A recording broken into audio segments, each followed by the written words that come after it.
guide to the unknown. Okay. Have you ever heard a sound in the night that you couldn't explain or seen something in the woods that didn't belong? Welcome to the Girl's Guide to the Unknown, where the strange becomes real through stories of paranormal happenings and cryptid sightings. We're talking ghostly whispers, unexpected lights, and encounters with creatures like the chupacabra or the Jersey Devil, straight from the people who live them. Alongside these gripping tales, we'll dig into the legends, the lore, and the lingering questions that keep us looking over our shoulders. Ready to explore the edge of reality? Hit subscribe and step into the mystery with us. Our next story might haunt your dreams. So, this takes us to Austin, Texas. We actually took our engagement pictures here. This is the Driskill, and I had no clue at the time that it has the history it does. But I I said I can feel energies. I felt something was off, but not like haunted, which is weird because this is haunted. But it was so gorgeous. So the Driskill was built in 1886 by Jesse Driskill. Jesse was a successful cattle baron who moved to Texas from Missouri with an eye for making a lot of money. Jesse bought the land in 1884, and 2 years later, he had the grand opening. All of it was paid with blood money, literally, off the backs of dead soldiers, human misery, and slaughtered cows. Literally, blood money. So this first one is about the cowboy, which is actually Jesse Driskill himself. He is said to haunt the hotel. Not long after the grand opening of the Driskill, Jesse found himself drowning in financial trouble. And when folks say financial trouble, well, that's just a polite way of saying he blew all his money on booze, women, and gambling.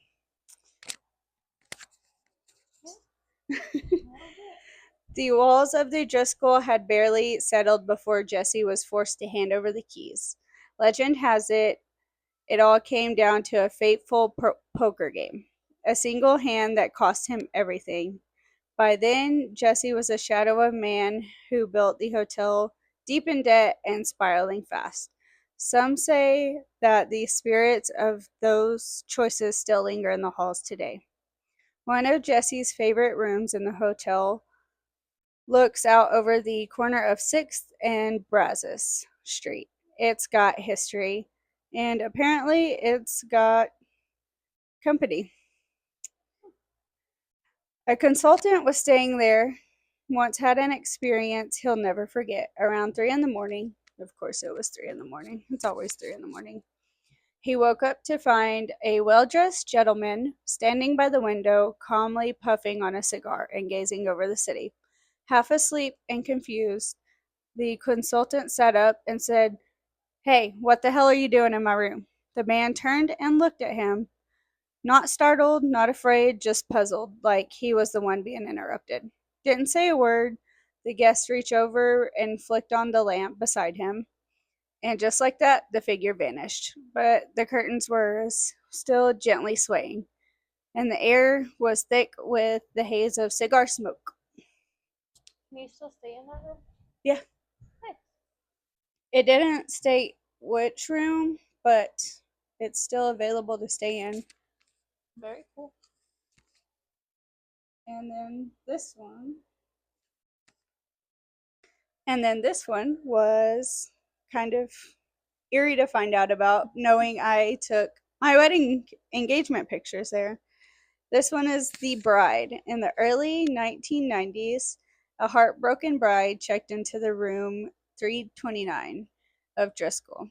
Her fiance just called off the wedding and she was shattered. I would kill him. In the days that followed, she slipped into a grieving frenzy, spending over $40,000 on designer clothes, fine dining, and luxuries. But on the third day, the tone shifted. She carefully arranged her shopping bags along the side of her bed, pulled out a handgun, and ended her life using a pillow to muffle the shot. To this day, the staff report seeing strange sightings in that part of the hotel. The most chilling, the vision of the woman just gliding through the halls, arms weighed down with shopping bags, forever wondering and forever mourning. That's super sad. It is so sad. But I also feel like if I had $40,000 to binge spend, I wouldn't need no husband. Right? I'd be going to the Maldives. But yeah, that's really sad. And they kind of get sadder as we go Oh, on. okay. Then there's the child. Now, this one is more tragic and sad.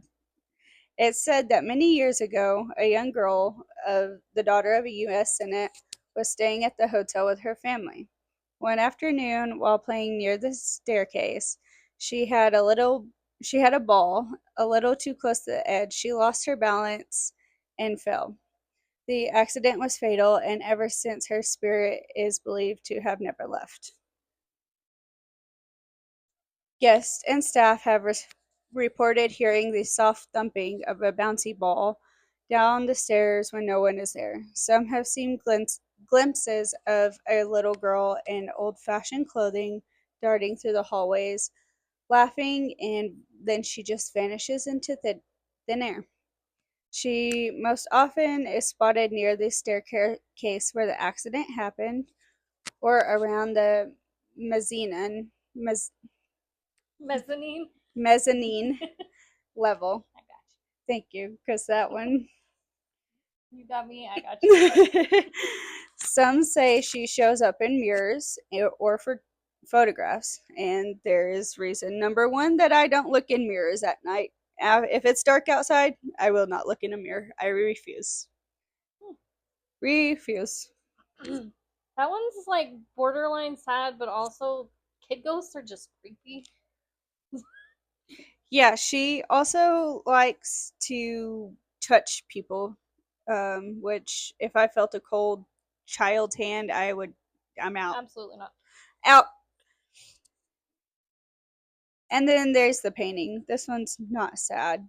It's about a little girl, but it's it's about a little girl. There's a painting hanging in the Driskill that guests have described as downright unnerving. It's a portrait of a little girl, a blonde, in a billowy white dress, clutching a bouquet of flowers. Innocent at first glance, but spend a little too much time with her and things start to feel off. The painting is said to be near identical of a famous work called Love Letters, which hangs in a museum in New York. But it's this version, the one in the Driskill, that people say is haunted. Guests have reported strange experiences while looking at it. Sudden feelings of dread, nausea, the sensation of being watched, and some say her eyes seem to follow you down the hall. Others claim to have seen her expression change just slightly, a twitch at the corner of her mouth, a glint in the eye like she knows something you don't. So we have a tale. One of the creepiest is pictures are weird. Like haunted pictures. Like, what do you mean it's haunted? But a woman stayed at the hotel with her young daughter, who became fixated on the painting. The little girl would talk to it like it was alive. At one point, she even told her mother, "The girl in the picture wants me to come play." Now, whether that's just the imagination of a child or something else entirely, well, that's up to you, but I believe they were talking to each other. Children are creepy. Alive or in paintings, or That, children are that's creepy. true. Children are creepy. But They sense that's stuff that adults don't sense. that's the Driscoll, and it is gorgeous. I wouldn't stay there, but I'd go visit again. Aw, come on. Maybe we'll stay in the bride's room. She seems okay. Yeah, she's just sad. Okay, we have a Reddit story from Agile Inside 5215. She has a story about lechuza. Gross, disgusting. Do you know what that is? Do not. It sounds like the Spanish word for lettuce. The lettuce monster. No, that one wouldn't be as scary. This one's scary. I hate it. I'm gonna take a drink.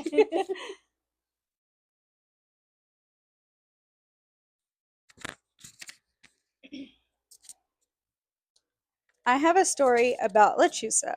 All my life, I have heard about them growing up as a child and growing up as a young Hispanic girl. All of my older cousins used to tell us scary stories about them that happened to our relatives.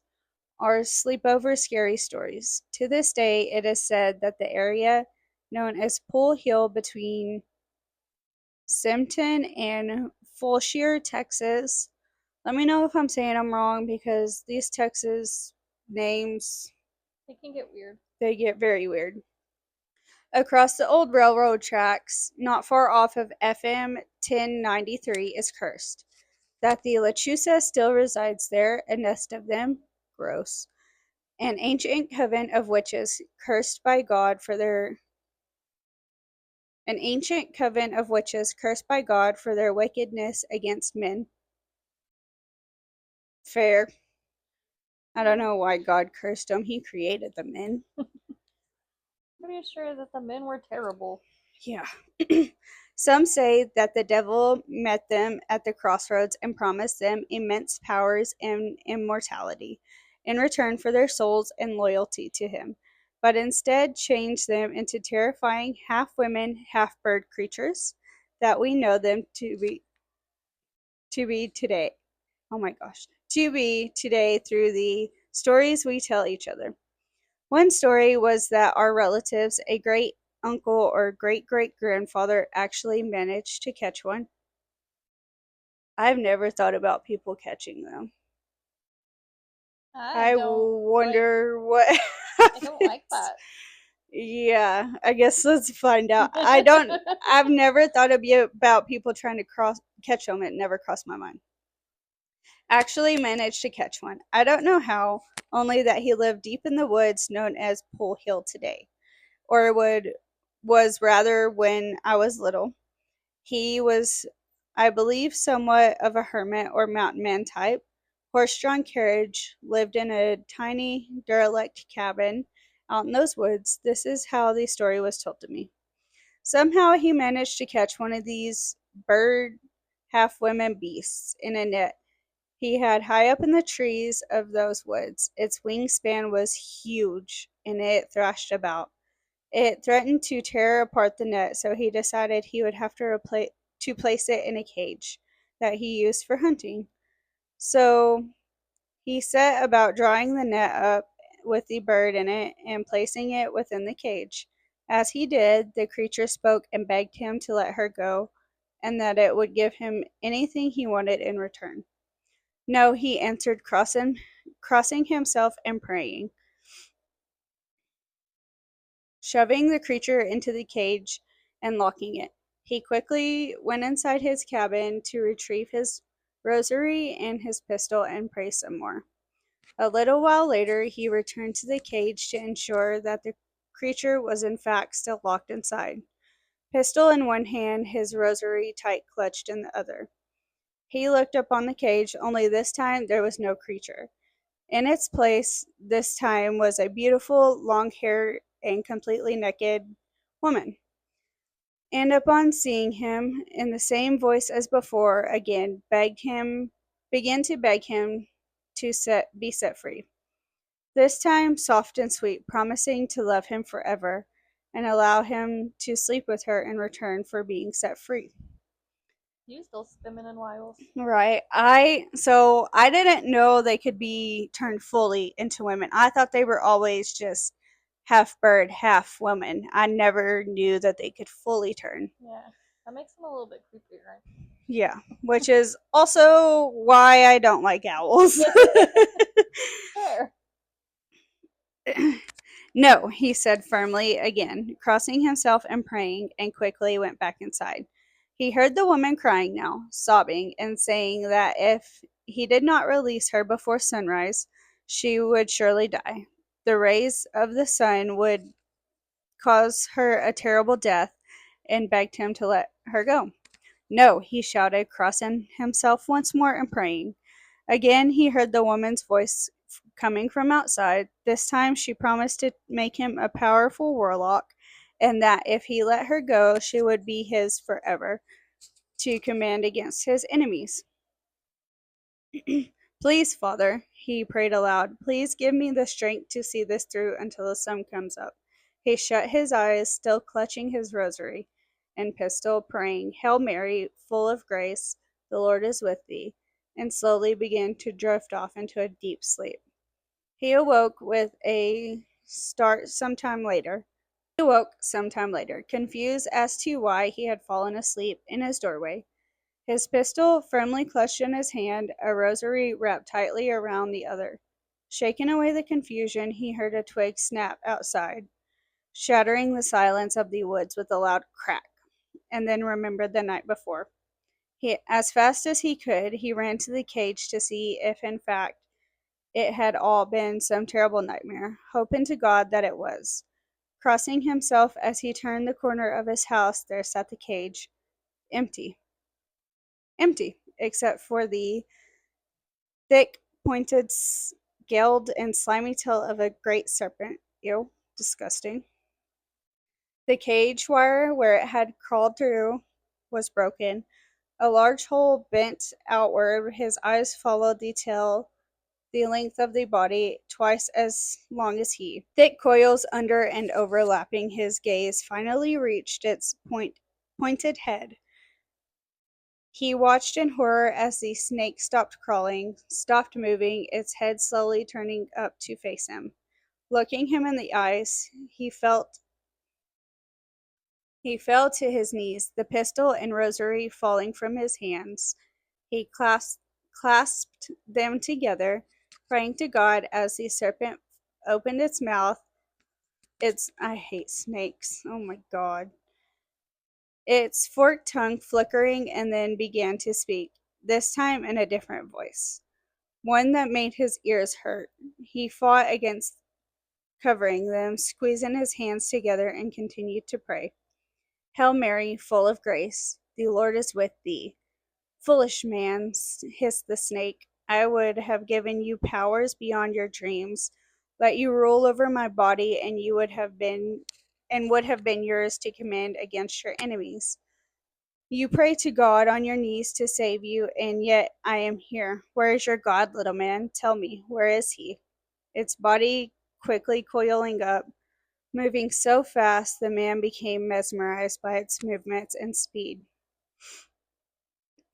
The snake raised its head, lifting its eyes, leveling its great head with the man's head and eyes poised to strike. It was hypnotizing him, its mouth wide open and fangs the length of the man's arm dripping venom in great splashing wet plops on the ground. I'm baffled. I did not know they can shapeshift, and that scares the crap out of me. The man crossed himself, grabbed his pistol from the ground, cocked the hammer, raising it up, aiming at the snake's head. He shut one eye, focused the other down the sight of the barrel, arm ready and steady. He aimed directly between its glowing red eyes. The snake began to laugh, a terrifying cackling echoing through the woods, causing the trees to shake all around the man's tiny cabin and the leaves to fall on the ground. In the name of God, I command you, leave my sight, the man shouted against the roaring laughter. He shut his eyes and pulled the trigger. The crack of the bullet firing from the chamber ripped through the air, and then the hideous booming laughter was gone. All was still and eerily silent in the woods, except for the gentle sound of the leaves still falling, touched down on the ground below. The man opened his eyes, tears falling down his cheeks, the smoke from the pistol clouding his vision. His vision blurry, he quickly wiped his eyes with his handkerchief pulled from his pocket and waved away the smoke with his hand. Madre de Dios, he said aloud, crossing himself, shutting his eyes again. And when he opened them, the snake was gone. He took a step closer. The dark sky was growing lighter by the second and looked up on the ground where the snake had been. Lying, lying there amidst the soft earth and the leaves of the forest floor, there was a bullet hole, shot right through the middle of a long, enormous feather. It was the length of the man's arm. He bent over to pick it up. The first rays of the sun peeked over and the woods. Oh, sorry. Peeked over and through the woods, down into where he stood, and upon the sunlight, the feather hitting. Oh my gosh. And upon the sunlight hitting the feather, it disintegrated into ashes in his hand. That's terrifying. Yeah. All of that was terrifying. I wonder if there's any other stories of like interactions like that, because that is I'm gonna have to crazy. ask, because if you have any Lechusa stories, we want them, even though that was quite disturbing. Really creepy. Not great. Right, so we are still in Texas, and I have another. It's not a hotel really, but it is a haunted building. So I am doing Stewart's Mansion, which is in Galveston. So says there's no short supply of ghost stories and tales of haunted places on Galveston Island, but oh my goodness. Stewart's Mansion is believed to be one of the most haunted in the area. Stewart's Mansion was originally known as Isla Ranch. It was constructed in 1926 by George Seeley Jr., and in 1933 it was purchased by Mako Stewart Sr., I'm not sure, and expanded into an 8,200 square foot mansion. Huge. Yeah, that's massive. The massive mansion had 4 bathrooms, an incredible balcony for viewing the land around it. It was had beautiful Spanish tile work. The interior walls were decorated with vivid murals depicting scenes of pirates and many more scenes from the maritime history of the Gulf Coast. All of the beauty and grandeur just happened to have been built on the site of the 1821 Battle of the Three Trees between pirate Jean Lafitte and his crew and the Karankawa. Ooh, I don't know if I said that right. I'm sorry if I said that wrong. Indians. It was also very close to the location where John Lafitte had his quarters, known as Lafitte's Grove. So a lot of Is stuff. this the bar one? No, I don't think so. I think I might be thinking of the bar one from New Orleans. But there's a pirate, and his living quarters was turned into a bar. Maybe because New Orleans and Galveston Island, like it's not a huge separation between Louisiana and Galveston, so it's possible. He says the location has caused Stewart's Mansion to be one of the most haunted places in Galveston, with reports of multiple types of paranormal activity, including sorry, including apparitions of pirates and Native Americans, sounds such as footsteps, voices, and piano music. Some people have reported that the murals on the walls appear to change positions and give off malevolent vibes, and that the painting on the walls appear to watch them when they're walking. There's reports of doors slamming, objects moving, lights flickering even when the property, like the power is off to the property. Then there is a couple of really interesting, like actual stories. So in 2011, a visitor found a bloody handprint on an upstairs wall. The print appeared to be no more than a week old and was completely dry. No one could explain where it came from, and despite several attempts to clean it off, it reappeared every time they scrubbed it off. Gross. My thoughts with like blood, like you know how they're like blood dripped from their walls or bloody handprints. What if they had some disease back then? Yeah, but I feel like haunted blood is not the same as real blood. Maybe, but like my thoughts are like, I'm gonna get an STD from their blood or something. Like, I think that's a valid concern anytime there's blood, but I don't know if haunted blood counts. Yeah, maybe not. A contractor recounted hearing unexplained noises, including doors banging and footsteps in the middle of the night. But my favorite story that I came across is of the phantom black dogs. They're said to roam the property protecting treasure, warding off intruders, and protecting the mansion from spiritual desecration. It's believed that the dogs are a product of a curse by a voodoo queen who summoned 12 black dogs to be supernatural guardians of the land and are spiritually bound to the estate. Um, a group of teenagers, after breaking into the property, reported hearing growling in the dark.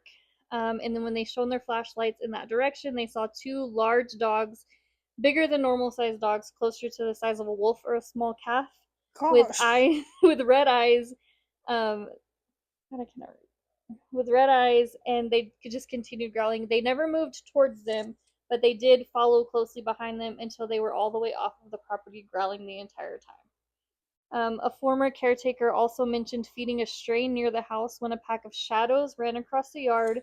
They made no noise, but it caused the stray to run off and it never came back. And the caretaker reported feeling like there was just something wrong. It was like something out of a nightmare. I mean, it's kind of cute, but the poor stray, like, I think it's cute that they're protecting the property, but as big as a calf, Yeah, that's a big dog. that's massive. Yeah. So it just says the operations of Stewart Mansion are believed to be tied directly to the land's violent history, including pirate massacres, tribal battles, and voodoo practices. So basically, this guy built his fancy 8,000 square foot mansion right on top of all of the evil he could come across, and now he's stuck with it. But I did read somewhere, and I don't know how true it is. Maybe if you're like from Galveston and you know more about the area, I did read that the property has been sold or parts of it have been sold, and they're talking about either tearing it down or turning it into a visitor center something. So again, I don't know how true that is because ChatGPT isn't always super accurate, but there was a mention of that. So if y'all are from that area and you do know, It let us kind know. of reminds me of the Whaley House. I think that one's in California. It they like it had hangings, and the guy visited, and he was like, "This is a pretty spot. Let's build a house here." Like, dumb. Absolutely not. I just feel like you should know where you're building a house before you build a house there Or because you know, and you know it's haunted and people have died. Don't build a house there. What is wrong with you? that's true. Bad things happen. I would just think like if it's a historical in any kind of way area and you know it's historical, probably avoid it because stuff is gonna have happened there. I mean that's kind of hard Fair to say point. because everything is somewhat historical, but like if it's you know that it's a historically Like a relevant area, Indian burial site. just don't do it. So okay, I have an anonymous story. It's not very long, so let's see. It says, so I was about 15 and was always with my best friend B at the time. We hung out with a few other girls from our town.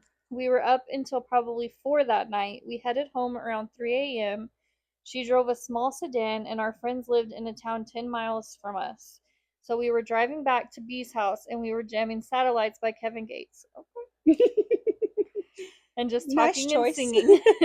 Well, I don't remember what happened, but we turned down the music and we were going around this really sharp curve in between our towns, and this thing with a 6 foot wingspan and red glowing eyes and a human like body flew right in front of us and directly over the roof of the car. It's probably the same thing from the other story. Could be. It's a fair point. It was so close to the roof that it looked down its nose. It looked down its nose would touch the roof. Oh, if it looked down its nose would touch the roof. We both start screaming, like, what the hell was that? And we just panicked, and she floored it to get us home. We ran inside and cuddled each other under the covers. Oh, at least you had a friend. We talked about it the next morning and think it was what our hometown called the devil in the tree. It lived at the cemetery, and it lived in a tree there. Would be oh my god, red glowing eyes in the tree trunk. Luckily, we never saw it again, and I told my dad about it, and he thinks that's what it was too. So it's either a devil in a tree, or maybe it's a lechuza, or either way, it's creepy. And Disgusting. no, thank you. Disgusting. So, thanks for watching. Thanks for cryptid hunting with us, and we'll catch you next time. Okay, bye.